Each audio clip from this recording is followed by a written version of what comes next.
So back to the recording. The last thing I want to discuss with you is the over policing and surveillance of Black women. We normally talk about this as it connects to girls in our education system or women in our criminal justice system, but we actually see it here as well in an unusual way. So there's immediate context to note for this particular cartoon. During that match, Williams, who was not having her best match, was penalized a point because it was determined by the umpire that her coach had been providing signals to her, a thing which is not allowed, and she was subsequently accused of cheating and, as I said, was penalized a point. Later on, she was penalized another point for racket protocol. Basically, she smashed her racket in frustration. And then later on, penalized again for verbal abuse because she called the lineman who accused her of cheating, and she called him a thief for stealing a point, and she demanded an apology from him. Now, this is the behavior that Knight was attempting to critique in his cartoon that was laced with bigotry. Yet, there is an even larger context to be understood here. Serena's reaction to the events of that day may feel out of proportion to the average viewer. You may agree and think that she was behaving badly. But if we just think that, we are not fully understanding the history of the ways in which she has been abnormally policed by umpires and linemen throughout her history in a way that no other tennis champion has. There are endless examples, but let's start here. In 2004, Serena was competing against Jennifer Capriati in the final day of the US Open. Serena was clearly the superior player, yet there were 5 missed calls against Serena, calls that were visibly to the naked eye, landing inside the lines and unreturned by Capriati. Everyone saw it. The fans, the detractors, the commentators, they all saw it. Yet the chair umpire, Mariana Alves, she missed them all. Serena certainly was agitated, as you can see from this photo, but she was remarkably contained as she, and I'm using air quotes here, lost the match. There's a beloved poet. Her name is Claudia Rankine. She's primarily a spoken word artist who wrote a long form poem about Serena Williams and some of this history. And here's a small portion of that poem. She articulated a response saying this: "Though no one was saying anything explicitly about Serena's Black body, you are not the only viewer who thought it was getting in the way of Alves' sightline." The years that follow contain a lengthy list of, well, we'll call them unusual calls. But let's jump forward to another US Open, since we're in the theme of US Opens. It's the semifinals, 2009, and Serena is having a tough match. She has lost the first set in a very close match. We are at the second set, and she is behind 5-6.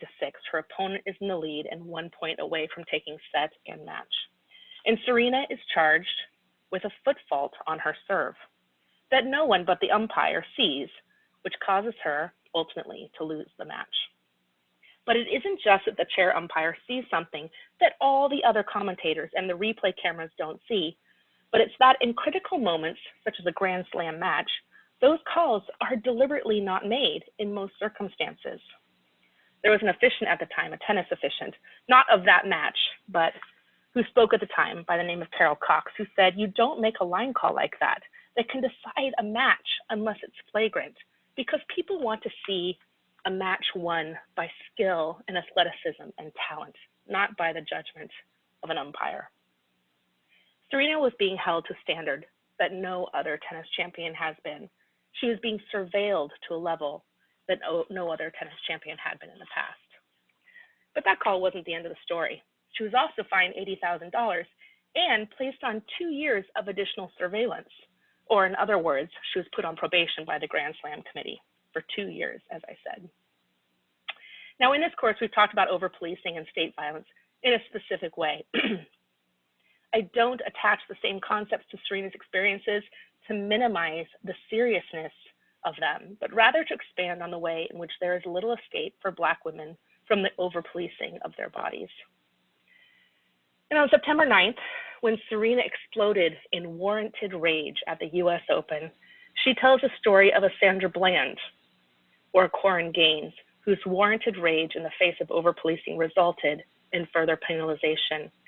For Serena, the cost was not her life, but it was public shaming, and by this cartoon, subjugation to bigoted portrayals of her that worked to diminish her value as a human being and as a Black woman. Not only that, but Knight diminishes Williams' rage against historical erasure and over-policing and surveillance to just a simple child's tantrum. His lack of context underscores the misogynoir we see in this cartoon. I'm actually going to conclude with another portion of that long poem by Claudia Rankine. I will not do it justice. I am not the artist that she is, but it will provide a lyrical background for this post. What does a victorious or defeated Black woman's body in a historically white space look like? Serena's frustrations, her disappointments exist within a system you understand not to try to understand in any fair-minded way, because to do so is to understand the erasure of the self as systemic, as ordinary. For Serena, the daily diminishment is a low flame, a constant drip. Every look, every comment, every bad call blossoms out of history through her onto you. To understand is to see Serena as hemmed in as any other Black body thrown against our American background. Thank you for your time. This is my presentation. Here's a list of some of my resources that I used, all of the ones that were quoted especially in this presentation. Again, thank you, and I've enjoyed this class very much.